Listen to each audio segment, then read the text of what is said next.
Alina Duarte had always believed her life was ordinary, and within that ordinary rhythm, she found a false sense of safety. Every morning followed the same pattern. The alarm clock rang at 6 sharp, the smell of fresh coffee spread through the kitchen, and she set the table with almost ceremonial care. Her husband, Miguel, would rush in, always with the weary expression of a man who carried the world on his shoulders. He would take a quick sip of coffee, kiss her absent-mindedly, and leave for another long shift as a delivery driver. Her son, Leo, a 16-year-old teenager, was another story. He rarely came to the table. Most mornings he remained shut in his room, headphones blasting music that sealed him off from the world. When Alina knocked on his door and called out, "Breakfast is ready, son," she was lucky to receive a mumbled response. That closed door was more than just wood and hinges. It was a wall between her and the boy who once ran into her arms. At work, though Alina was someone else, dedicated, efficient, and respected, she was often praised by her colleagues. And her boss, Adrian Cole, seemed to notice her more than anyone else. Adrian was a man with presence, charismatic, admired by everyone. He had a way of making people feel special. With Alina, it was no different. He recognized her qualities and didn't hesitate to point them out. "You're the reason this office works," he once told her, his charming smile making her heart race in ways she hadn't felt for years. His words, simple as they were, filled the emptiness that Miguel and Leo had left behind in her life. Each compliment made her feel more alive, more visible, more important. The warmth she no longer received at home found its way to her through Adrian's eyes and voice, and what started as harmless gestures of recognition, a "well done," a lingering glance, a message sent after hours, slowly became a sweet poison. Alina didn't notice the danger at first, or perhaps she refused to notice. She told herself it was innocent, just words, just attention, nothing more. But within her, something was changing, something she struggled to admit even to herself. Her conversations with Adrian grew longer, first inside the office walls, then over text messages at night, and eventually in casual meetings after work. Time seemed to move differently around him. He listened, he asked about her life, he made her laugh in a way she hadn't in years. And amid that attention, Alina forgot the vows she had made to herself and her family. A brush of hands that lingered longer than it should have, a hug that crossed the invisible line between professionalism and something more, and suddenly, she had stepped across the boundary she swore she never would. In those fleeting moments, Alina convinced herself that she had found what she was missing, that this secret connection was filling the hole inside her. But that illusion was fragile, and it wouldn't last, because secrets, no matter how carefully they are hidden, always find their way into the light. Adrian's wife, Vivian, was no fool, elegant, intelligent, and perceptive. She had already noticed the changes in her husband, the concealed messages, the strange schedules, the way he smiled differently at his phone. Her instincts told her something was wrong, and it didn't take long to confirm her suspicions. Vivian found the messages. She found the evidence. The truth stood before her, undeniable and enraging. But her fury wasn't loud. She wasn't the type to create a public scene. Instead, she planned carefully, and she struck with precision where it would hurt most. The workplace.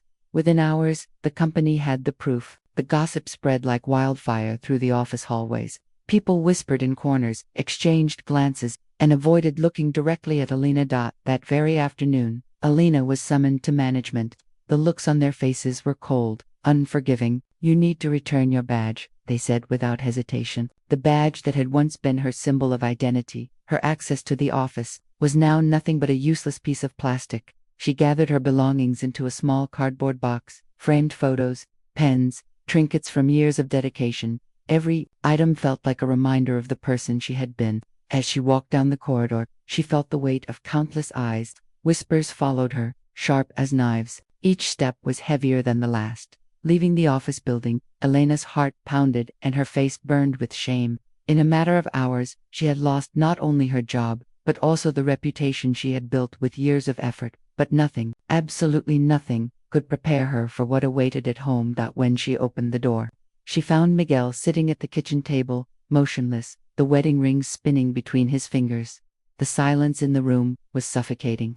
Finally, without looking up, he asked, "How long?" Alina tried to explain, to justify, to apologize, but the words came broken, drowned in sobs. Miguel didn't shout, didn't strike. His pain ran deeper than anger. It was disappointment, the kind that builds a canyon between two hearts. And then Leo came in. The boy who had once looked at his mother with admiration, now looked at her with disbelief. When the pieces fell into place, his voice erupted, trembling with rage and heartbreak.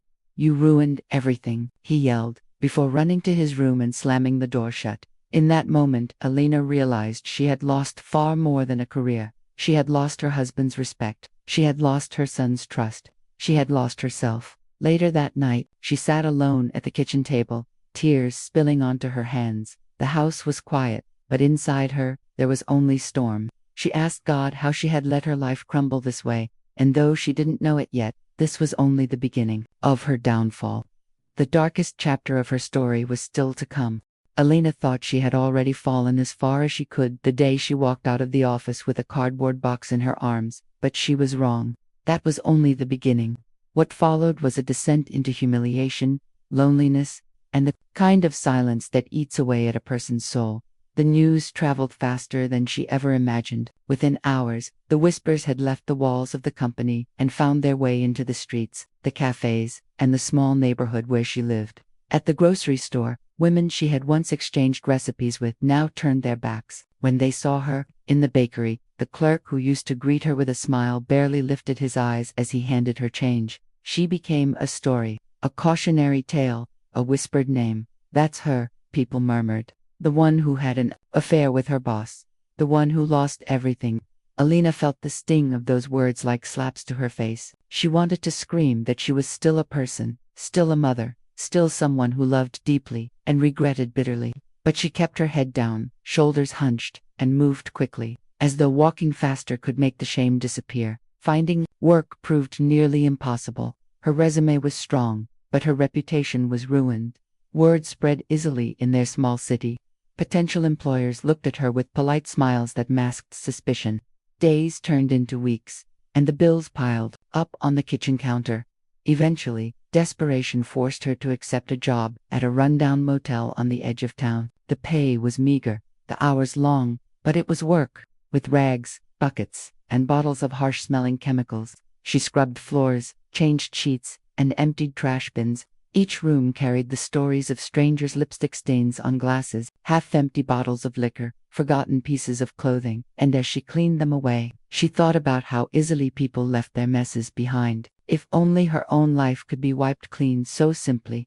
Every night, she returned home, exhausted, her hands raw from chemicals, her back aching from bending and lifting. And yet, no matter how tired she was, sleep didn't come easily. The silence of the house was heavier than any shift at the motel. Miguel no longer looked at her the way he once had. He slept on the couch, his back turned, his eyes avoiding hers. When he spoke, his words were short, clipped, mechanical. It was as though the man who had once promised to stand by her through everything had turned to stone. But the sharpest blade was her son, Leo. Once her little boy, now, a storm of teenage emotions, became her fiercest judge. He would come home from school, toss his bag on the floor, and march past her without so much as a glance. On the rare occasions he did speak, his words were filled with venom. "You destroyed our family," he shouted one night, his voice cracking with rage and grief. "Do you even realize what you've done to us?"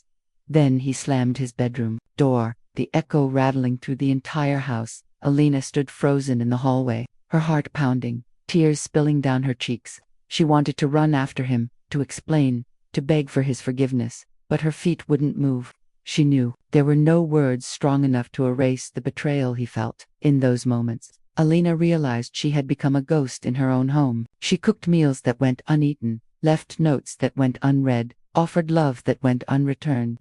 Each rejection pierced her deeper.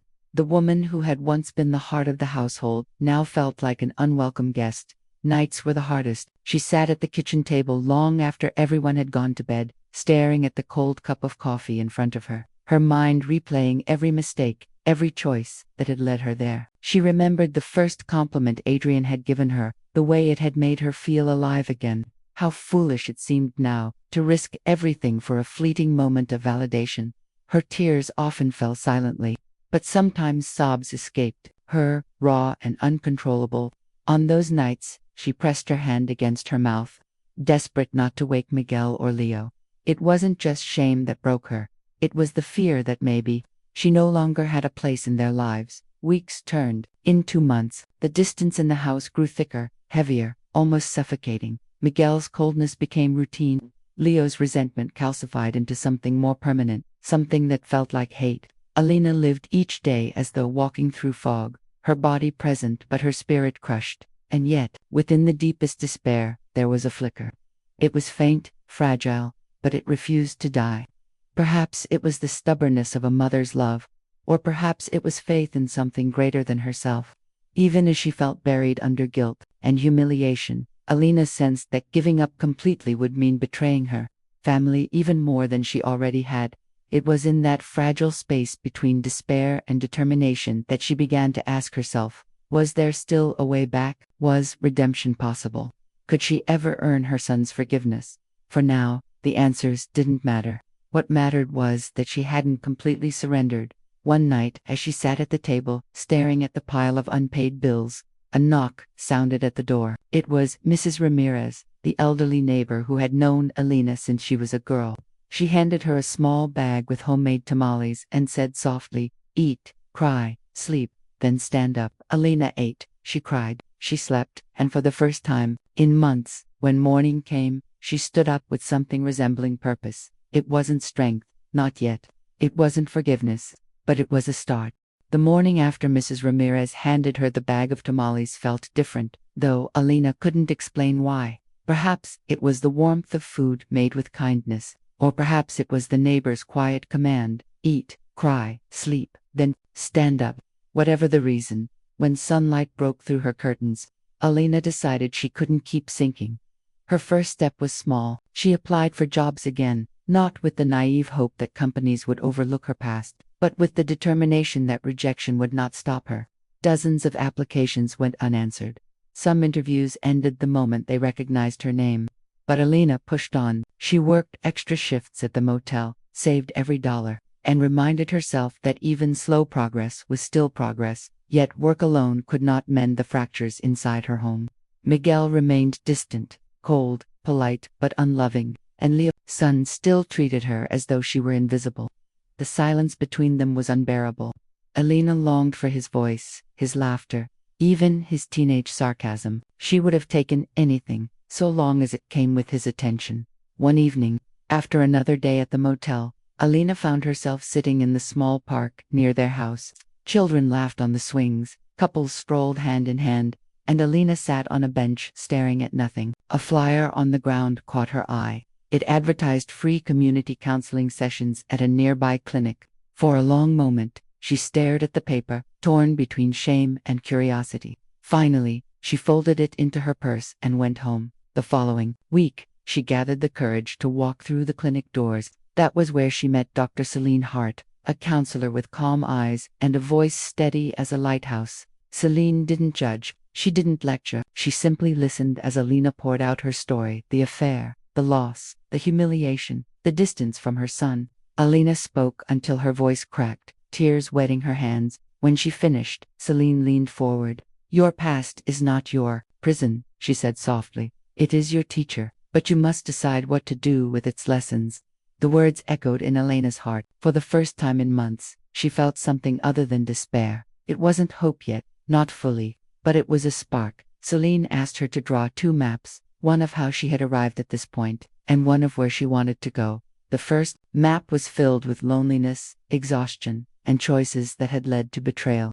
The second map was hard. Alina hesitated, unsure if she deserved to imagine a better future. But slowly, she wrote, forgiveness from Leo, dignity, stability, peace. Celine then gave her 3 daily practices: truth without decoration, stop hiding behind excuses, speak honestly, even when it hurts, service without repayment, do acts of kindness, not to be noticed or rewarded, but because giving restores the soul, love without demand. Love her family, even if they did not return. Yet Alina left the clinic with those words heavy in her pocket, like stones she would carry each day. The changes began quietly. She volunteered at Casa Esperanza, a food pantry where she handed bread and canned goods to families in need. At first, she felt ashamed. She, who once managed corporate budgets, now handing out rations. But as she learned the names and stories of those she served, Alina realized she was regaining something she thought she had lost forever: purpose. At home, she practiced patience. She knocked gently on Leo's door each evening. Sometimes he didn't answer.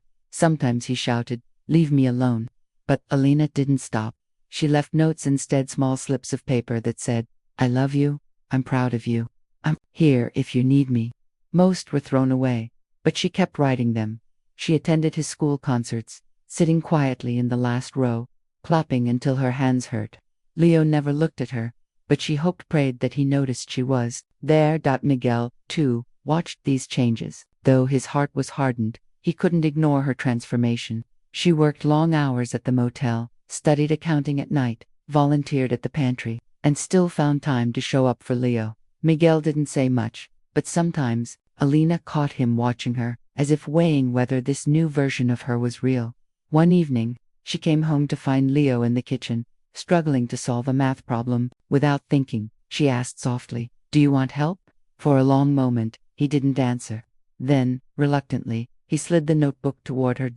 It was the smallest gesture, but Elena's heart soared. She leaned over the page, explaining carefully, her hands trembling as she worked through equations with him. When he finally understood, he muttered, "Thanks," without meeting her eyes. It was only one word, but to Alina, it was everything. Over the following weeks, tiny cracks appeared in the wall Leo had built. He let her drive him home once when it rained. He answered a text message with a single word, "Okay." He didn't smile, but he didn't slam the door as often. Slowly, painfully, he began to let her existence back into his world.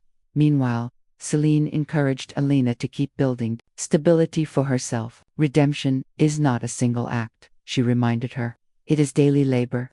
It is becoming the person you want to be, even if no one notices yet." So Alina pushed on. She passed her first accounting course, earning a certificate that she kept folded in her purse as a reminder that progress was possible. She continued volunteering, learning the power of service without applause. And every day, she loved her son without demanding his love in return. Still, there were nights when despair crept back in. Nights when she heard Leo laughing with friends in his room, but refusing to laugh with her. Nights when Miguel came home late and walked past her without a word. On those nights, she sat in the dark, tears rolling down her face, whispering prayers into the silence. But unlike before, she no longer let the silence defeat her. She remembered Celine's words: truth, service, love, and slowly, piece by piece, Alina began to climb out of the pit she had dug for herself. She wasn't forgiven yet, she wasn't whole yet, but she was no longer broken beyond repair. One winter evening, fate tested her progress. Leo had gone out with friends, and hours passed without a call. Then came the sound of sirens. Elena's heart froze. Minutes later, Miguel's voice rang through the phone, trembling. "He's at the hospital. Come now." Alina dropped everything and ran. When she arrived at the emergency room, she found Leo lying in a bed, a cast on his wrist, bruises across his face. He looked small, fragile, nothing like the angry teenager who had slammed doors at her. She stood at the doorway, unsure if she had the right to step closer. Finally, she walked to his bedside, tears blurring her vision. She whispered only 2 words, "I'm here." Leo kept his eyes closed at first, his jaw tight. But after a long silence, he opened them. For a moment, their gazes locked. And though he said nothing, he didn't pull his hand away when she placed hers gently beside his. It wasn't forgiveness, not yet, but it was a beginning. The night at the hospital changed everything. Though Leo said little, the fact that he didn't reject her touch was enough to reignite a flame inside Elena's heart. For weeks afterward, she replayed that moment over and over, the warmth of his hand, the slight softening of his gaze. It wasn't forgiveness, but it was hope. That when Leo came home from the hospital, his injuries required rest. Alina hovered, careful not to overwhelm him, but determined to be present. She cooked his favorite meals, leaving plates outside his door if he didn't want to eat with her. She kept his room tidy, washed his clothes, and made sure his medication was taken on time. At first, Leo resisted. He muttered short replies, turned away when she entered, and sometimes snapped, "I can do it myself." But beneath the layers of teenage pride and lingering resentment, something began to shift. One afternoon, as she folded laundry in the living room, Leo came and sat silently at the table. He didn't look at her, but he stayed there, strumming his guitar absent-mindedly. Alina said nothing. She just folded clothes quietly, tears burning her eyes.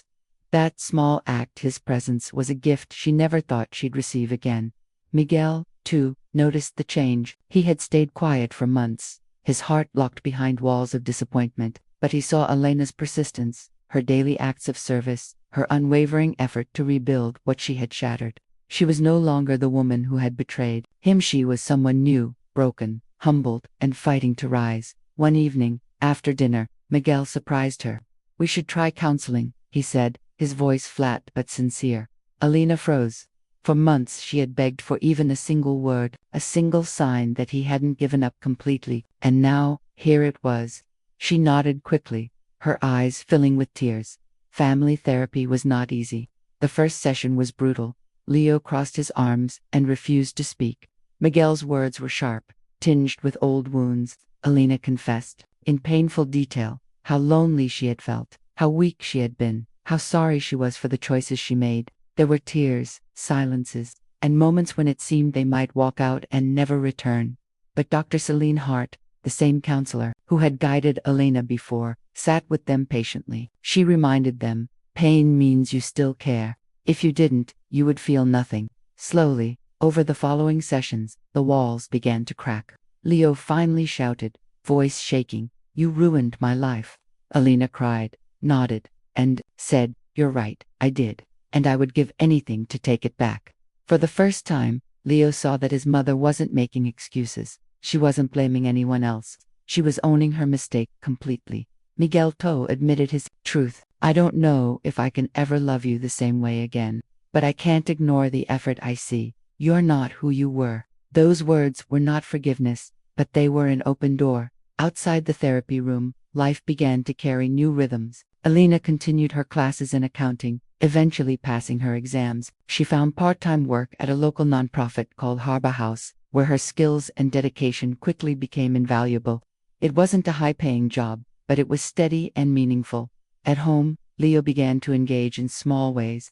He started leaving his bedroom door open while practicing guitar. Sometimes he asked her to listen, though he pretended not to care about her reaction. Alina always applauded, softly, with tears threatening to spill. Miguel occasionally sat at the dinner table again. The silence wasn't gone, but it was less hostile. They spoke of practical things at first, bills, groceries, schedules. But one night, as Alina washed dishes, Miguel joined her, drying plates in silence.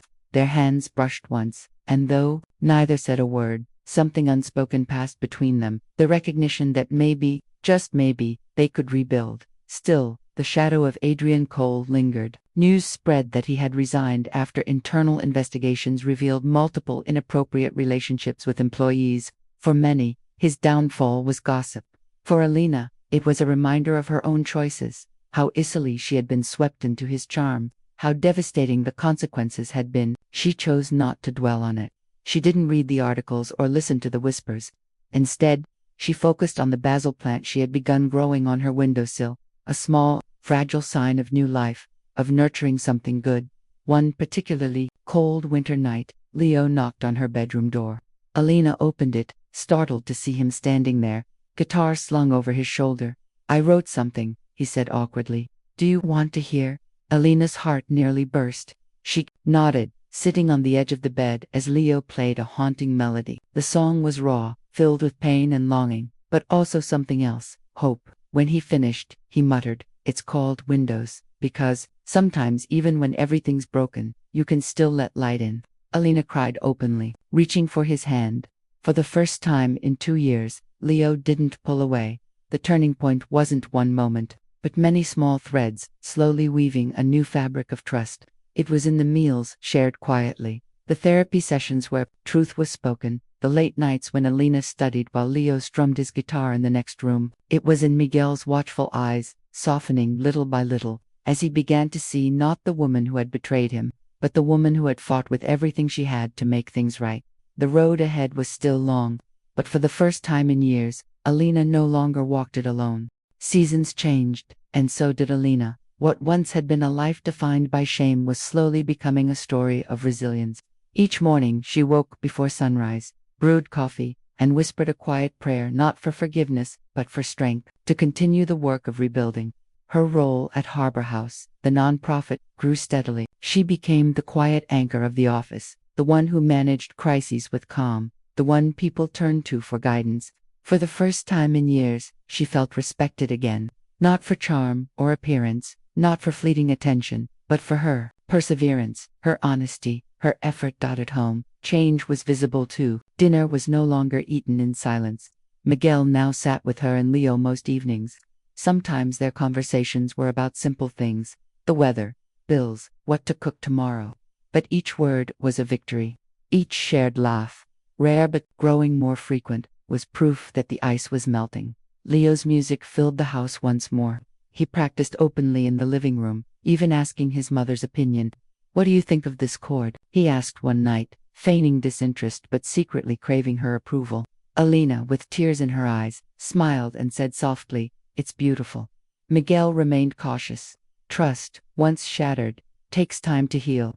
But his eyes no longer carried only disappointment. There was recognition now, recognition of a woman who had fought for her family, who had worked tirelessly to earn back the pieces of what she had broken.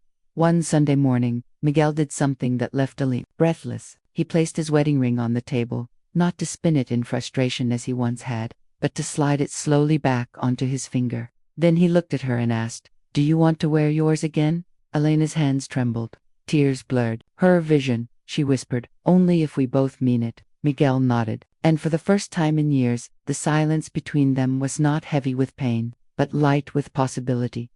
Leo witnessed it all from the doorway, a faint smile tugging at his lips. Later that evening, he hugged his mother, not briefly, not reluctantly, but fully, as he once had when he was a child.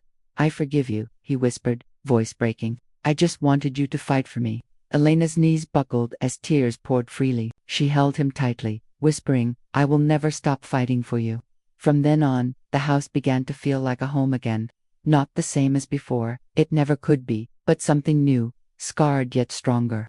The wounds of the past were not erased, but they had become reminders of how far they had come. Years passed. Alina completed her accounting certification, solidifying her career. Leo graduated high school, dedicating his final performance to his mother with a song titled "The Light Returns." Miguel, once distant, became her companion again, not because the past was forgotten, but because they had chosen to build something beyond it. Alina often reflected on her journey. She knew she would never erase her mistake, but she also knew that mistakes were not the end.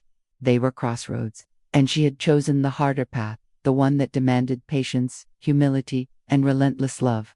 On quiet evenings, she would water the basil plant on her windowsill, now tall, vibrant, a symbol of care and growth. She would smile, remembering the woman she once was, and honoring the woman she had become. Her story was no longer about betrayal. It was about redemption, about a mother who refused to surrender, about a family that chose to forgive, and to those who listened, who carried their own burdens and regrets. Her story carried a message: it is never too late to rise again. Asterisk, asterisk, asterisk. If Elena's journey touched your heart, remember this: no mistake defines your life forever. What defines you is the courage to fight, to rise, and to love again. If you believe in second chances, don't let this story end here. Leave a like on this video, share it with someone who needs hope, and most importantly, subscribe to our channel for more powerful stories of life, love, and redemption, because every ending can also be a new beginning.